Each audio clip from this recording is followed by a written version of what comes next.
This video right here is for the people that believe that this man is the GOAT. Guess what? Exactly. Is he the GOAT? Tell me the truth. Exactly my point. It's laughable. It's just not even debatable. But people are yelling that. But guess what again? He's the what? But once again, it's what? They keep screaming that he's the what? But guess what again? It's laughable. It's comedy. He's the what? But guess what? Exactly. This man is no GOAT. It's all within what the Lebron sexuals and the Lebrons think that this man is the GOAT. I'm going to continue making videos about this because I see that the debate will never be over. They would never give up in saying that LeBron James is the GOAT. So me as a Jordan fan, I will always defend Michael Jordan on that status. And the reason why is because Michael Jordan never called himself the GOAT. You understand? Even with all his accolades, his achievements, his success, everything that he achieved to win as a champion, he didn't said it, he didn't yelled it, he didn't proclaim it, he didn't screamed it, he didn't fucking made it a debatable to distract from the other Hall of Famers and everybody else that came before him. None of that. But LeBron James, he is scared, he's nervous, he is desperate, and he'll do anything deceptive to make sure before he retires that the whole world of basketball fanatics say that he is the greatest of all time. I can't agree with that. That's his plan, that's his pattern, that's what he's trying to do. And I just can't agree with that because once you put yourself on that category and you claim something that you're not, that you've never been, you know, you have to be exposed for your lies. You have to be exposed for the narrative that you're running. It's all to fool the people and to make people accept you as the GOAT, knowingly that you're not the GOAT.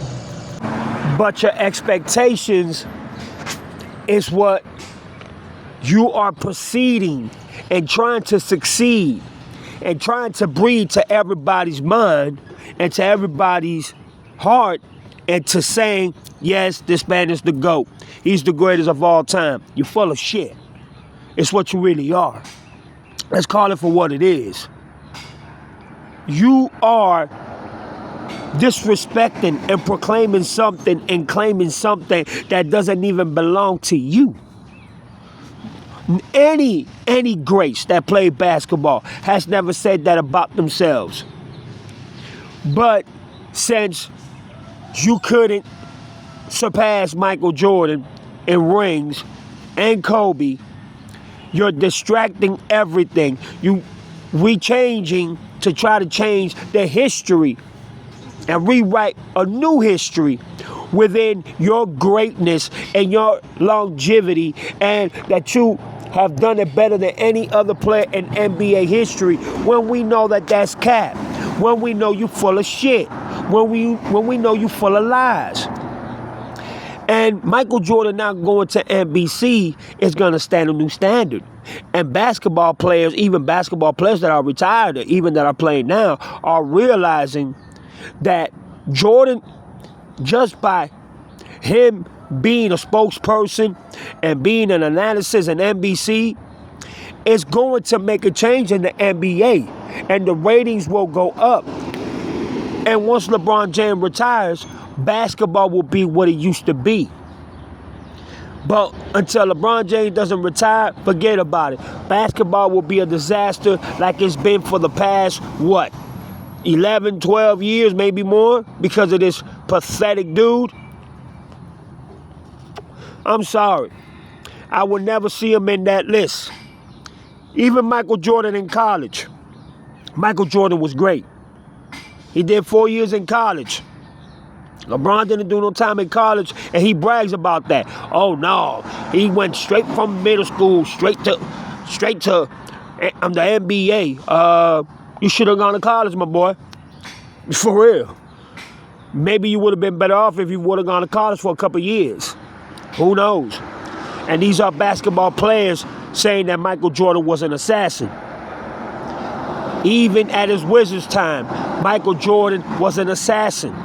Older, but the fundamentals and the knowledge that he has for the game when he played, it was second to nothing. And this interview right here just light up the internet. And as you can see, Carmelo, explain, and there's a reality check for the players that are playing today when Michael Jordan was talking about the load management. And this right here is that I want you to see. Look what it says. I've missed more than 9,000 shots in my career. I've lost almost 300 games. 26 times I've been trusted to take the game-winning shot and miss. I failed over and over and over again in my life. And that is why I succeed. LeBron James would never do anything like this. LeBron James would never proclaim anything like this. At least Michael Jordan got the heart and has the respect to his fans and people that watch them and the audience that love basketball to admit the man missed 9,000 shots in his career, lost 300 games, and 26 times he was trusted to take the last shot, and he failed over and over and over and over again. And that's why he succeeded, because he learned from his mistakes. He learned from his choices. He learned from only thinking, hey, let me go ahead and take the game on my own because I ain't got no good player. No. Once Phil Jackson came in and Scottie Pippen rolled in, everything just came to build into a dynasty. And he stayed with the Bulls through all his failures over and over and over and over again. Let's see LeBron James admit to his failures. Let's see LeBron James take accountability and responsibility. Let's see LeBron James, admit to himself, you know what? I lost them championships. It was my fault. I'm responsible for everything when it comes to losing in the playoffs and in the NBA Finals. You'll never hear LeBron say nothing like that because it's pride. He's too selfish, too naive, and too dumb, and not a real leader. You understand what I'm saying? To be able to admit to his faults, to admit to taking responsibility and accountability for all the NBA Finals that he has lost. And it is bad. You know what it is? You lose 6 NBA Finals with super teams. Man, get out my face, dog. Michael Jordan would have had 12 rings with super teams. But it comes to show you the distraction of LeBron James and Clutch Sport having people that support them and get paid off by Clutch Sport is the reason why the LeBron James and Michael Jordan debate has gone on for so many years. I'm going to tell you something. If that never would have happened, LeBron James wouldn't even be in the conversation. Look at Perkins, Kendrick Perkins. Just because he said something about his son, about LeBron James' son. LeBron James perpetrated him, betrayed him, and discard him like he was a piece of trash. That's what LeBron does. Look at him now, mad at NBC for interviewing Michael Jordan and for what Michael Jordan said. Anybody that goes against LeBron James, they looking to be under fire or suspect of them not supporting him or being fired or being casted off or being taken away or just being fired from their job, from their position. It's like this dude holds a big potion of fucking the NBA. And I don't understand that. Back in the days, it wasn't like that. It was the NBA that had everything in control. But once Adam Silver came into the league, and became the commissioner, it has been disastrous. That's Michael Jordan with his father right there. That's a beautiful picture right there. But yeah, ever since Adam Silver came into the league, the NBA has been destructive. It's not what it used to be.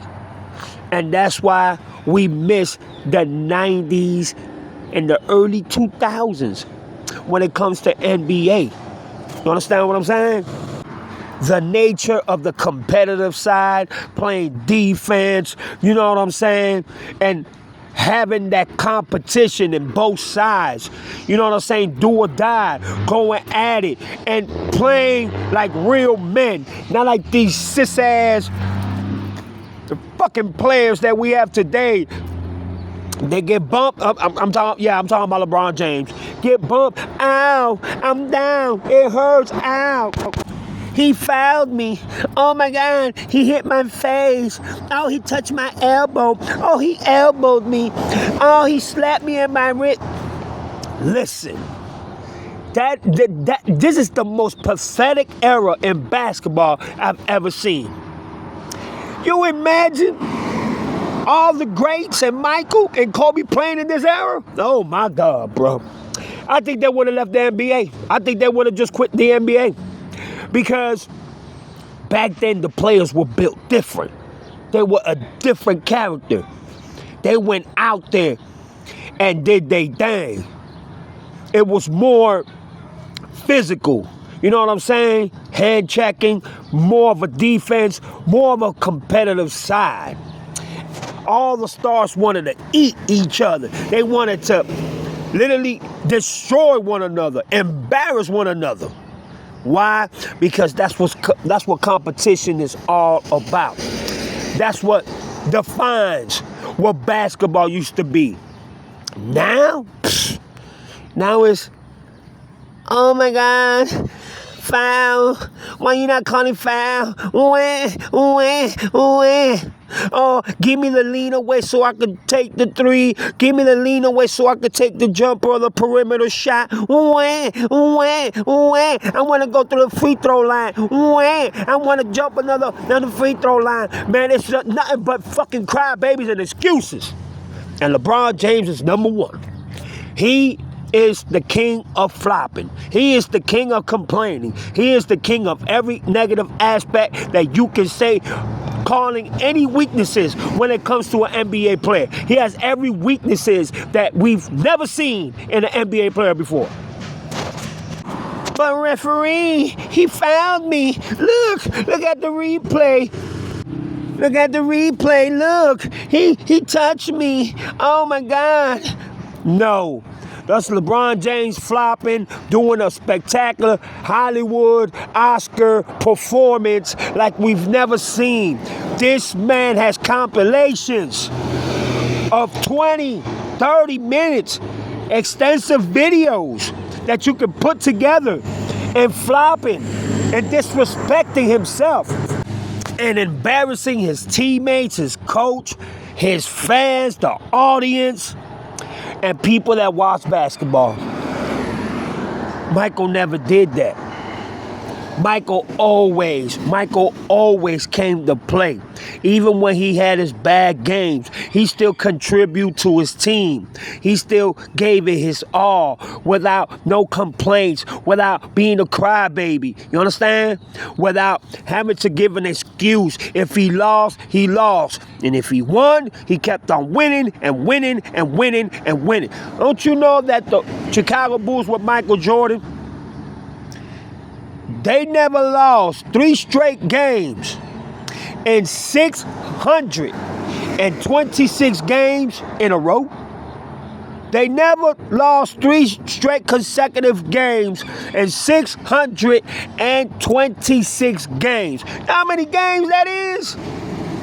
Come on, man. LeBron can't do that, bro. LeBron can't do that. Most of the league can't even come that close. You understand? So, I'm just saying it from my perspective. You know, everybody's perspective might be different, but we need that era back. where defense is played, when hand checking is acceptable, when you can guard a motherfucker like it was glue. You understand what I'm saying? And that was Jordan's journey. That was Jordan's defiance when it came to playing defense and offense. He did it well in both sides of the court. You know, when it came to him and Scottie Pippen playing defense, they were spectacular. They were immaculate. They were probably the best duo defense of teammates that ever existed in the NBA ever. You understand? And look what it says here. I wish I could take a magic pill, put on shorts, and go out and play the game of basketball today, because that's who I am. You see, still in this age, which he's older, you know what I'm saying? He still wishes that he could have taken a magic pill to be able to play the game that he most loves than any other sports in the world. And let's be clear, Michael Jordan in that interview on NBC, a lot of people are concerned. It was like signs, you know what I'm saying, concerning about his health and everything. So if it is true, and you know, my prayers go to Michael Jordan and his family, you know what I'm saying? A lot of people were saying, you know, on the internet and Facebook, YouTube and everything, that they're concerned about Michael Jordan's health, you know what I'm saying? But, you know, one thing I can say about Michael Jordan, he's a fighter, he's a warrior, he's a soldier, and no matter what you try to put on him, he always overcomes it, no matter the situations or circumstances, especially when he played the game of basketball. His humbleness to the game, his respect to the ones that played before him, and still for the love that he has for basketball, it speaks louder than words.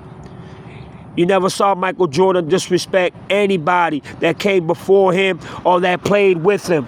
You know what I'm saying? When he was in that basketball court, it was a different story. He wanted to eat you. He wanted to destroy you. He wanted to dismantle you. He wanted to embarrass you. For real.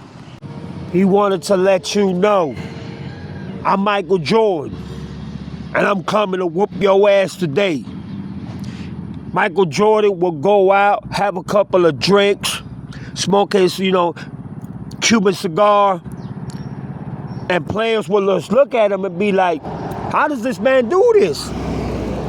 He was so energetic that basketball players, you know what I'm saying, when they went to the Olympics with him with the Dream Team, they will go to sleep and they will see Michael Jordan still up, rather it was golfing, fishing, playing ball, or, you know what I'm saying, active. Like, this man never rested. And everybody was, you know, appalled by it. Like, damn, do you ever sleep, bro? Michael just looked at him and smiled and said, get ready when we hit that court. It's on. And he would score 30, 40, 50. And if he pushed it, 60. That's how great this man was. Right after he leaves from playing the basketball, he'll go right back into doing the same activities where basketball players was just stunned, shocked.